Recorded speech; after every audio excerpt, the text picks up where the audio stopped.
warahmatullahi wabarakatuh. Selamat pagi kelas 6. Selamat bertemu kembali hari Senin tanggal 31 Agustus 2020. Harapan dari Buyum, semoga kalian semua dalam keadaan sehat walafiat, tiada halangan suatu apapun. Untuk pagi ini, apakah kalian sudah siap untuk belajar? Sudah mandi? Sudah sarapan? Dan kalian sudah mempersiapkan diri untuk menerima pembelajaran hari ini. Sebelum belajar, marilah kita berdoa sejenak. Bismillahirrahmanirrahim.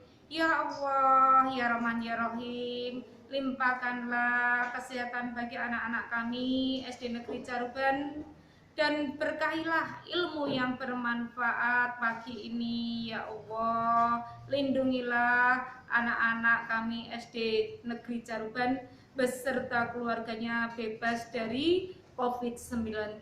Amin Allahumma amin. Untuk pagi ini kita akan belajar tematik dengan muatan mapel. Yang pertama bahasa Indonesia, yang kedua IPS, dan yang ketiga adalah IPA. Untuk bahasa Indonesia masih tetap kita belajar membuat atau kita mempelajari tentang kalimat tanya. Sedangkan IPS nanti kita akan belajar tentang makna proklamasi, ada kaitannya dengan teks nanti yang akan Ibu bacakan. Yang ketiga IPA kita akan belajar tentang ciri khusus tumbuhan. Baiklah, untuk bahasa Indonesia ini kalian menyimak teks, Buyum akan membacakan. Sejarah Proklamasi Kemerdekaan Republik Indonesia. Sebelum menyatakan kemerdekaannya, Indonesia telah dijajah oleh bangsa Belanda selama 350 tahun. Kemudian kekuasaan beralih ke bangsa Jepang. Bangsa Jepang dianggap sebagai saudara tua oleh bangsa Indonesia, namun ternyata lebih kejam dari Belanda. Guna menarik simpati rakyat Indonesia, Jepang membentuk Badan Penyelidik Usaha-Usaha Persiapan Kemerdekaan Indonesia atau BPUPKI atau Dokuritsu Jumbe Josakai, dan Panitia Persiapan Kemerdekaan Indonesia atau PPKI atau Dokuritsu Jumbe Inkai. Pada tanggal 6 dan 9 Agustus 1945, kota Hiroshima dan Nagasaki dibom oleh sekutu. Hal ini menandakan kekalahan Jepang pada Perang Pasifik. Penyerahan Jepang kepada sekutu menyebabkan Indonesia mengalami kekosongan atau kekuasaan. Adanya kekosongan kekuasaan ini dijadikan kesempatan oleh bangsa Indonesia untuk segera memerdekakan diri dari penjajah. Para tokoh nasional mengadakan rapat dan akhirnya berhasil merumuskan teks proklamasi. Perumusan dilaksanakan di Rumah Laksamana Muda Maida di Jalan Imam Bonjol nomor 1 Jakarta oleh Insinyur Soekarno, Dr. Andes Muhammad Hatta, Mr. Ahmad Subarjo, juga oleh golongan muda seperti Soekarni, PM Dia, dan Mbah Diro. Konsep proklamasi ditulis oleh Insinyur Soekarno di ruang depan, disaksikan oleh PM Dia, Sayuti Melik, Soekarni, dan Sudiro. Soekarni mengusulkan teks proklamasi ditandatangani oleh Insinyur Soekarno dan Dr. Andes Muhammad atas nama bangsa Indonesia. Setelah selesai ditulis, naskah proklamasi diketik oleh Sayuti Melik. Peristiwa pembacaan teks proklamasi dilaksanakan pada hari Jumat tanggal 17 Agustus 1945. Sejak pagi di rumah Insinyur Soekarno, Jalan Pegangsaan Timur 56 Jakarta, sudah banyak pemuda berkumpul. Mereka menyiapkan upacara proklamasi kemerdekaan Indonesia. Cudenko Latif Indra Ningrat dan Sodenko Arifin bertugas menjaga keamanan. Suhud menyiapkan tiang bendera dari bambu. Bendera merah putih yang akan dikibarkan adalah hasil jahitan tangan Ibu Fatmawati. Kurang lebih pukul 9 lebih 55 menit waktu Indonesia Barat, Dr. Andes Muhammad Hatta telah datang langsung menemui Insinyur Soekarno. Tepat pukul 10 waktu Indonesia Barat, Insinyur Soekarno didampingi oleh Muhammad Hatta membacakan naskah proklamasi. Upacara berlangsung dengan hikmat, dilanjutkan pengibaran bendera merah putih oleh Latif Hendra Diningrat dan S. Suhud. Semua peserta upacara secara spontan menyanyikan lagu Indonesia Raya. Peristiwa proklamasi merupakan puncak perjuangan bangsa dalam merebut kemerdekaan. Berita proklamasi kemerdekaan Indonesia terdengar ke seluruh dunia. Berita proklamasi disiarkan melalui Radio Dome, yaitu kantor berita Jepang. Anak-anakku, proklamasi. Kalau kalian sudah menyimak, ya, maka ada beberapa pertanyaan. Kita akan belajar tentang kalimat tanya. Kalimat tanya ditandai oleh tanda tanya. Siapa, apa, kapan, di mana, bagaimana, dan mengapa. Siapa menanyakan orang. Apa menanyakan benda atau keadaan. Kapan menanyakan waktu, di mana menanyakan tempat, bagaimana menanyakan keadaan. Jadi di sini ada 5 pertanyaan pada buku kalian. Nanti dijawab. Kalau kalian kurang paham, kurang jelas, kalian boleh membaca sendiri. Yang pertama, pertanyaannya, siapa yang menjajah bangsa Indonesia? Ya. Jawaban cantik. Jawabannya, yang menjajah bangsa Indonesia adalah. Jadi menjawabnya tidak langsung jujuk, tetapi kalian menjawabnya dengan menjawab cantik. Apa yang dilakukan bangsa Jepang untuk menarik bangsa Indonesia? Kalian menjawabnya bagaimana? Yang dilakukan bangsa Indonesia untuk menarik bangsa Indonesia adalah berikutnya. Kapan kota Hiroshima dan Nagasaki dibom? Berarti menanyakan waktu. Di mana perumusan proklamasi Indonesia dilakukan? Di mana berarti menanyakan tempat. Berikutnya, bagaimana proses pembacaan proklamasi kemerdekaan Indonesia? Berarti menanyakan keadaan. Untuk kalimat tanya diakhiri oleh tanda tanya. Di sini karena apa? Papan tulisnya gerong. Bahasa Indonesianya apa? Cacat. Tidak terlihat. Buyun taruh di belakang agak jauh, nggak apa-apa ya. Silakan kalian amati untuk pertanyaannya. Untuk bahasa Indonesia, kiranya ini nanti tugasnya kalian menjawab dan kalian belajar membuat kalimat pertanyaan. Bu, boleh pakai tagline? Boleh. Ya. Jadi nanti tugasnya selain kalian menjawab ini, kalian belajar membuat kalimat tanya. Berikutnya adalah IPS. Tadi ada kaitannya dengan teks proklamasi, ya. Di sini makna proklamasi bagi bangsa Indonesia. Yang pertama, lahirnya sebuah negara Indonesia. Yang kedua, puncak perjuangan pergerakan kemerdekaan. Yang ketiga, titik tolak atau awal pelaksanaan amanat penderitaan rakyat. Yang keempat, berakhirnya penjajahan. Yang kelima, pernyataan de facto atau pengakuan kedaulatan bangsa Indonesia. Ini berkaitan dengan di dunia internasional. Yang keenam, menaikkan martabat bangsa. Yang ketujuh, tonggak sejarah atau lahirnya bangsa Indonesia. Jadi masih berkaitan dengan teks tadi bahasa Indonesia, ya. Ada 7 makna proklamasi. Lahirnya sebuah negara, iya. Saat itu Indonesia menjadi sebuah negara yang merdeka.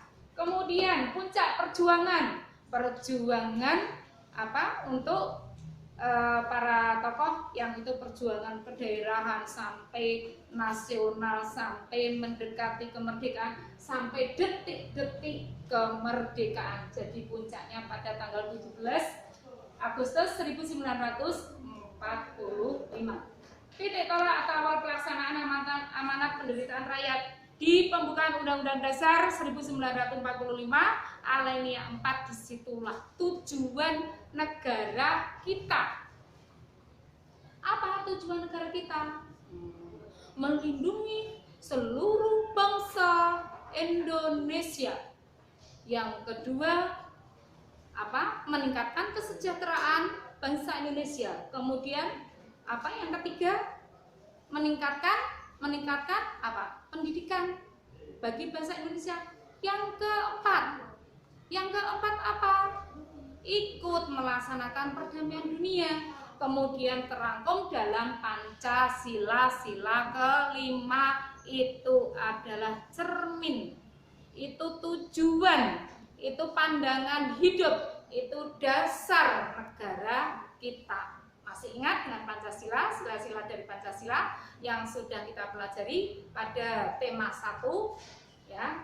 Berikutnya, berakhirnya penjajahan sejak diproklamasikan, berarti bangsa Indonesia itu adalah bangsa yang merdeka tanpa ada penjajahan.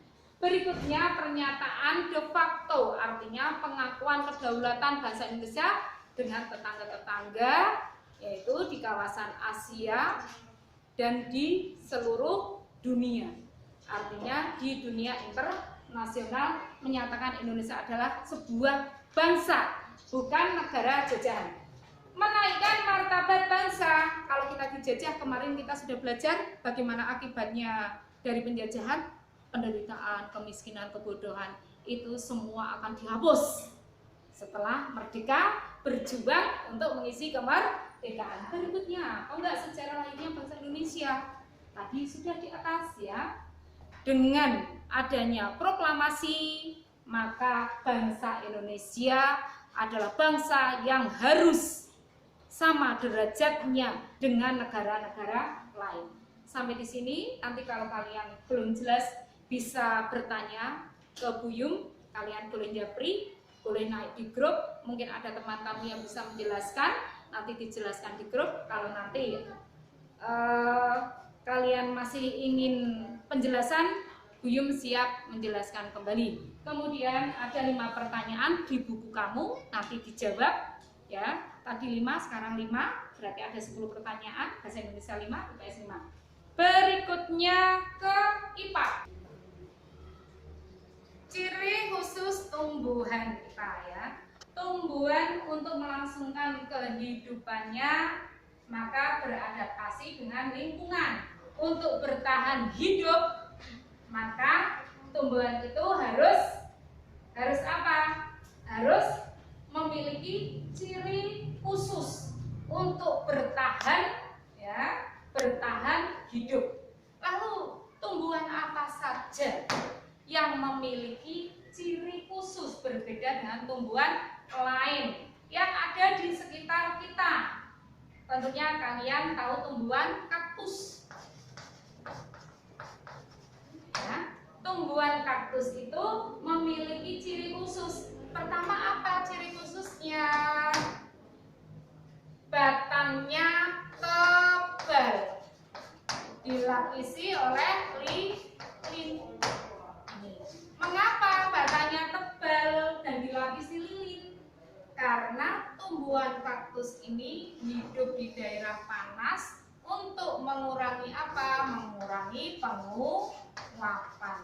Biar dia dapat bertahan hidup, maka batang atau daunnya itu tebal. Tebalnya kok meling-meling karena dilapisi oleh lilin. Lalu tumbuhan apa saja yang memiliki ciri khusus?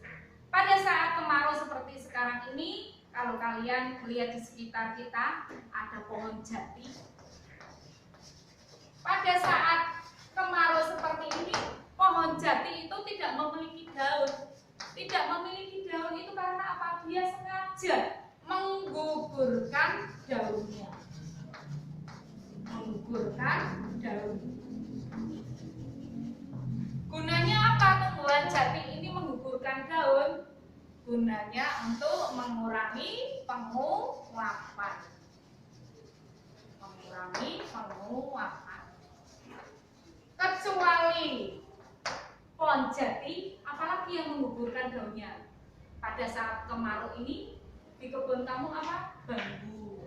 Terus pohon nangka. Apalagi masih banyak pohon yang menggugurkan daunnya pada musim kemarau ini, termasuk pohon kapas randu bosok Jawa ya. Berikutnya pada musim penghujan, kalian lihat di potongnya lemu-lemu. Ini ya, talas. Daunnya lebar-lebar. Mengapa ini talas daunnya lebar dan tipis? Lebar dan tipis. Karena apa? Lebar dan tipis. Kok lebar dan tipis pada saat musim kemarau? Pas kemarau kok orang amat tumbuhannya kok hilang, nggak ada. Tapi saat hujan tiba jujuk muncul tumbuhan itu, tumbuh tunanya langsung daunnya lebar-lebar lemu-lemu. Ini karena untuk mempercepat penguapan. Ini. Kecuali talas, apa saja yang mempercepat penguapan? Contohnya bunga teratai. Bunga teratai itu kan daunnya lebar tipis. Karena apa? Karena untuk mempercepat penguapan. Kecuali itu tumbuhan apa lagi yang memiliki ciri khusus? Enceng gondok. Enceng gondok. Kalian kalau melihat di sungai penuh dengan enceng gondoknya, do kemambang, kemepul, itu ciri khususnya apa? Dia kok bisa kemambang? Ya. Apa ciri khususnya? Karena apa? Batangnya apa? Ayo, batang enceng gondok. Batang enceng gondok ciri khususnya batangnya berongga, sehingga dia bisa mengapung di atas air. Kadang lebih di pintu air itu di bendungan itu banyak enceng gondoknya. Kemudian apalagi? Akarnya apa? Akarnya serabut. Ini untuk mengimbangi agar tumbuhan enceng gondok itu tidak goyah.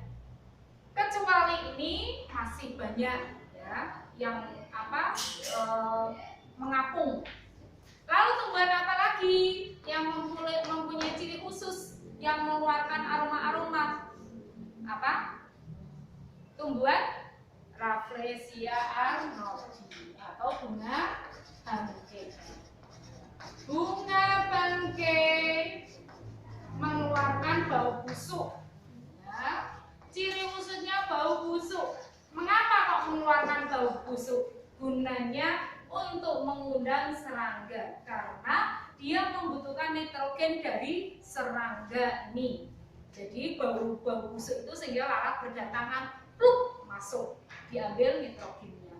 Kecuali bunga bangkai yang membutuhkan nitrogen dari serangga adalah Antong semar. Maka tumbuhan ini disebut tumbuhan insektivora. Artinya tumbuhan ini membutuhkan serangga sebagai bahan makanan. Tugas kalian ya, ini untuk cara tumbuhan beradaptasi, nanti kalian dibaca halaman 6 sampai halaman 7 tentang ciri tumbuhan beradaptasi. Tugas kalian, carilah 10 tumbuhan yang beradaptasi di lingkungan kalian. Ya.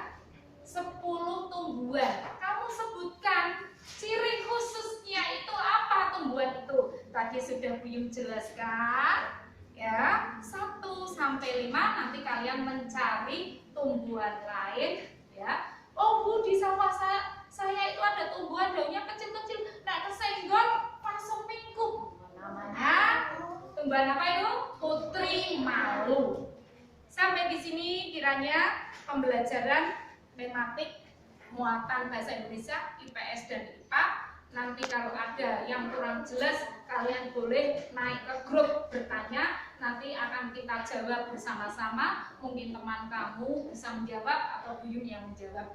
Kiranya itu yang dapat Buyung sampaikan. Jangan lupa ya, di masa pandemi ini kita tetap memakai protokol kesehatan. Yang pertama, kita memakai masker apabila keluar rumah. Yang kedua, jaga jarak minimal 1 meter. Yang ketiga, cuci tangan pakai sabun. Yang keempat, makan makanan bergizi. Yang kelima, berolahraga. Dan yang terakhir, istirahat yang cukup, tidak boleh begadang. Kiranya itu yang dapat Ibu sampaikan. Wabillahi taufiq wal hidayah. Wassalamualaikum warahmatullahi wabarakatuh.